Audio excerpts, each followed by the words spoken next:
Opinion Tamil பார்வையாளர் அனைவருக்கும் வணக்கம். இன்றைய நேர்காணலில் நம்மோடு இணைந்திருப்பவர் மூத்த பத்திரிகையாளர் திரு தராசு ஷியாம் அவர்கள். சார் வணக்கம். யாசிர் வணக்கம். சார், இப்போ அதிமுகல நடக்கக்கூடிய சம்பவங்கள் என்பது சட்டம் ஒழுங்கு பிரச்சனையை கூட ஏற்படுத்தி விடுமோ அப்படின்ற அளவுக்கு இருக்கு. புதுக்கோட்டை அலுவலகம் எல்லாம் மூடப்படுது.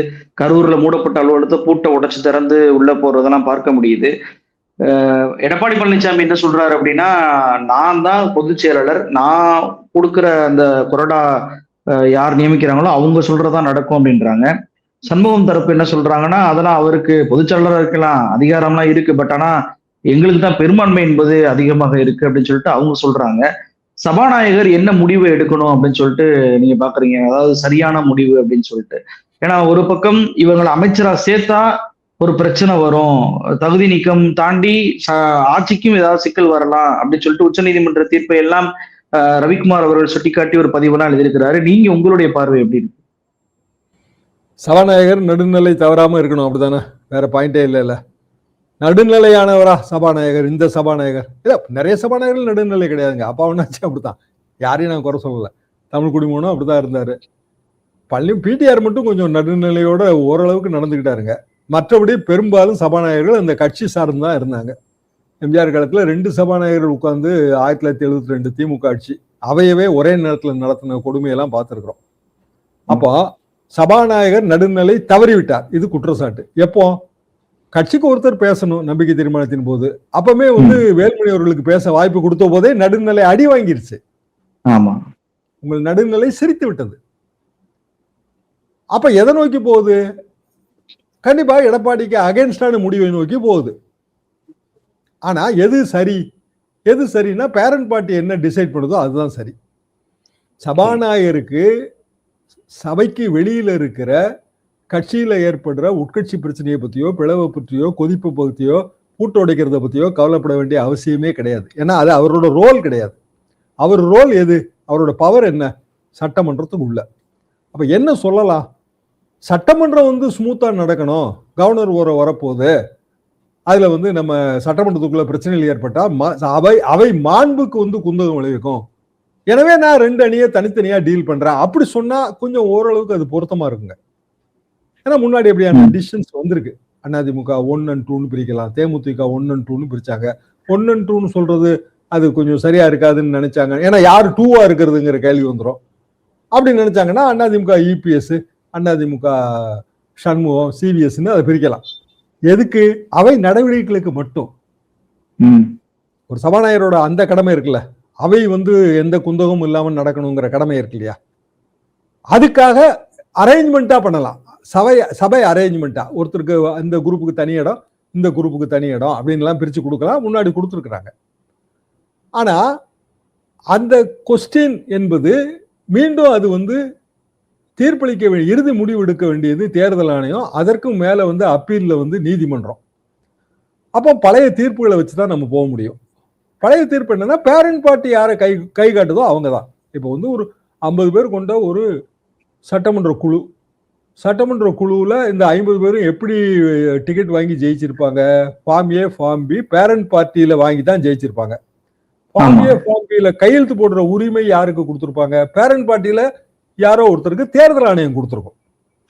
ஃபார்ம் ஏ, ஃபார்ம் பி உங்களுக்கு வந்ததுனாலதான் நீங்க அதிகாரப்பூர்வ வேட்பாளரே ஆவீங்க. பல நேரங்கள்ல ஃபார்ம் ஏ, ஃபார்ம் பி மிஸ் ஆகி அதிகாரப்பூர்வ வேட்பாளர் நம்ம அறியப்பட்டவர் அதிகாரப்பூர்வ வேட்பாளர் இல்லாம போனதை நம்ம பார்த்திருக்கிறோம். உதாரணமாக இந்த ஆட்சியிலேயே எடப்பாடியில அதிகாரப்பூர்வ வேட்பாளர் ஃபார்ம் ஏ, ஃபார்ம் பி வாங்கினவர் எடப்பாடி தொகுதியில அவரு இல்லாம போயிட்டாரு. அதிகாரப்பூர்வ வேட்பாளரும் மாற்று வேட்பாளர் 2 பேருமே இல்லை.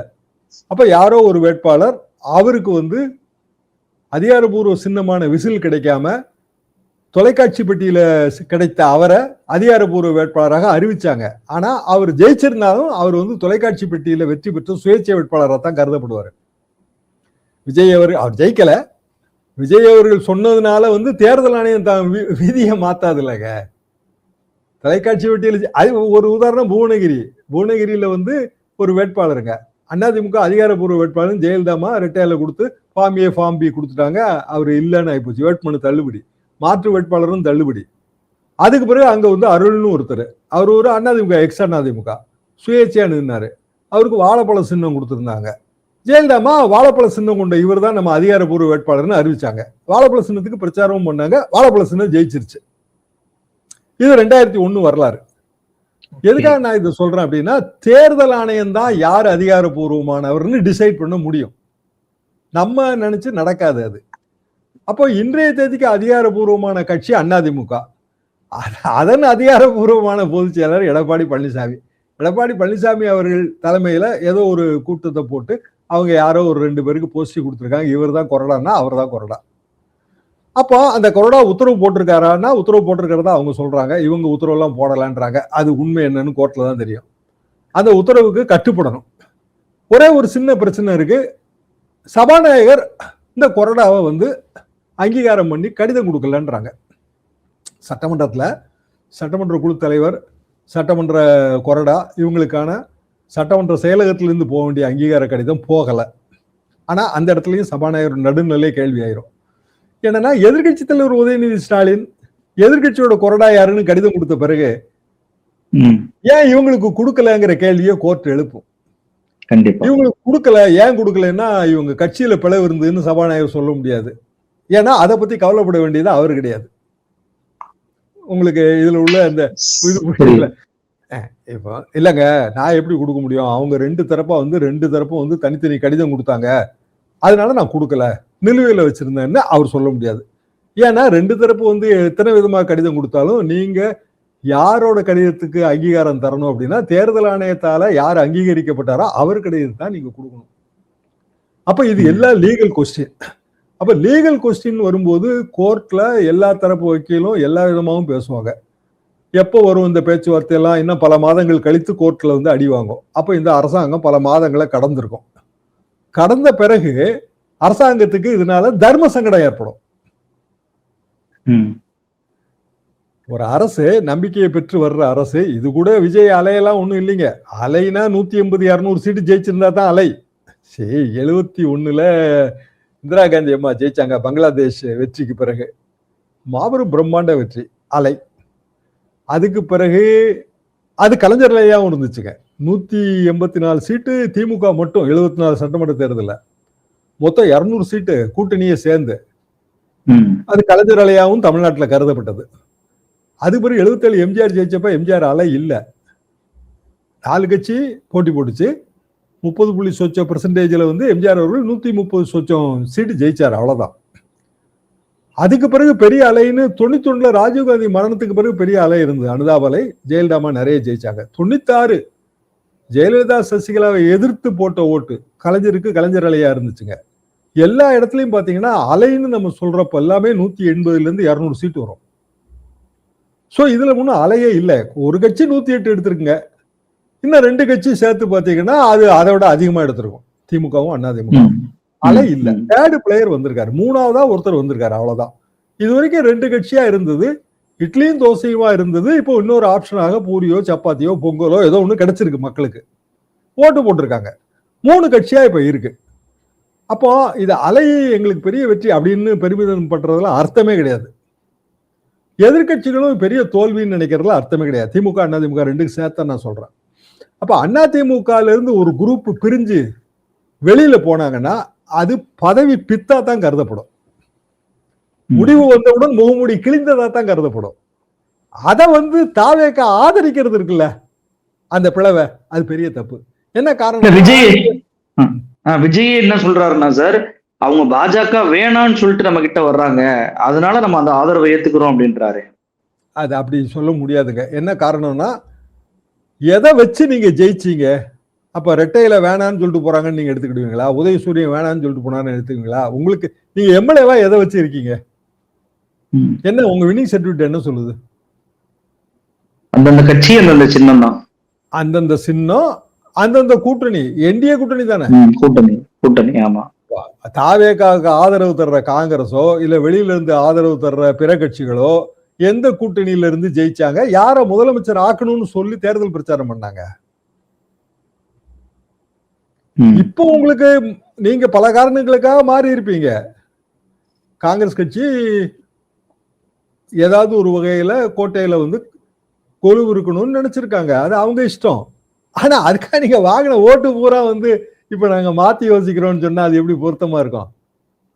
அதிமுகல இருந்து எந்த எம்எல்ஏ இருந்தாலும் அந்த எம்எல்ஏக்கு பிரச்சாரம் பண்ணது மோடி, அமித்ஷா மற்றும் பிற மாநிலத்தின் பிஜேபி முதல்வர்கள் அவங்க எல்லாம் சேர்ந்தா சேராமலா? அது சேர்ந்தானங்க. எடப்பாடி பழனிசாமியும் முதலமைச்சர் ஆக்குவோம். என்டிஏ கூட்டணியில இருக்கிறோம். என்டிஏ கூட்டணி தான் ஆட்சி அமைக்கும். இப்படிதானே பேசிட்டே வந்தீங்க. இப்ப திடீர்னு நாங்க பிஜேபி கூட்டணியில இல்ல அப்படின்னு சொன்னீங்கன்னா திருப்பி பேரண்ட் பார்ட்டி தானே அந்த முடிவு எடுக்க முடியும். சரி, 21 தேர்தல்ல பிஜேபி கூட்டணியில அதிமுக இருந்தது. அடுத்த தேர்தல்ல இல்ல. அப்போ கூட்டணியில இல்ல அப்படின்னு அந்த அறிவிப்புக்கு முன்னாடி பேரண்ட் பார்ட்டியோட உயர்மட்ட குழு கூடி முடிவெடுத்து அதை அறிவிச்சு அப்படித்தானே கூட்டணியில இருந்து வெளியில வந்தீங்க. அதுக்கு பிறகு மீண்டும் கூட்டணி சேரும் போதும் முடிவெடுக்கிற அதிகாரத்தை நீங்க எடப்பாடி பழனிசாமி தானே கொடுத்தீங்க. எல்லா கட்சியும் அப்படித்தானுங்க. முடிவெடுக்கிற அதிகாரத்தை ஸ்டாலின் கொடுப்பாங்களா, கொடுக்க மாட்டாங்களா? கொடுப்பாங்க. ஜெயலலிதா கொடுத்தீங்களா, கொடுக்கலையா? எல்லா கட்சியும் அப்படித்தானே. 96ல ஜெயலலிதா பெரிய அளவுக்கு தோல்வி அடைஞ்சாங்க. ஜெயலலிதாவே தோத்து போயிட்டாங்க. 4 சீட்டு தான் ஜெயிச்சது. அப்பவும் கட்சி பிளவுபடுது இல்ல, நம்பர் இல்ல. 4 சீட்டு ஜெயிச்சவங்க திருநாவுக்கரசன்னா இவங்க எல்லாம் தனி அணியா தான் இருந்தாங்க. நம்பர் இல்ல. திமுக ஆட்சிக்கும் அப்படியான ஆதரவு தேவைப்படல. ஏன்னா அவங்க 200 கிட்ட வந்துட்டாங்க. திமுகவும் தமாகவும் இப்ப கூட்டணிங்க. ரஜினிகாந்த் அதுக்கு ஆதரவு 96. 4 சீட்டு தான் அதிமுக ஜெயிச்சது. 4 சீட்டு 4 எம்எல்ஏக்கள் ஒருத்தரை தவிர மற்ற எல்லாரும் ஆன்டி ஜெயலலிதாவை தான் இருந்தாங்க. 96ல ஜெயலலிதாவே அரெஸ்ட். 96 கடைசியில கட்சிக்குள்ள பிளவு இருந்துச்சு. தனி கட்சியெல்லாம் துவங்கினாங்க. அதிமுக எங்களுக்கு தான் சொந்தம்னு சொல்லி போட்டி பொதுக்குழு 2 தரப்பு நடத்துச்சுங்க.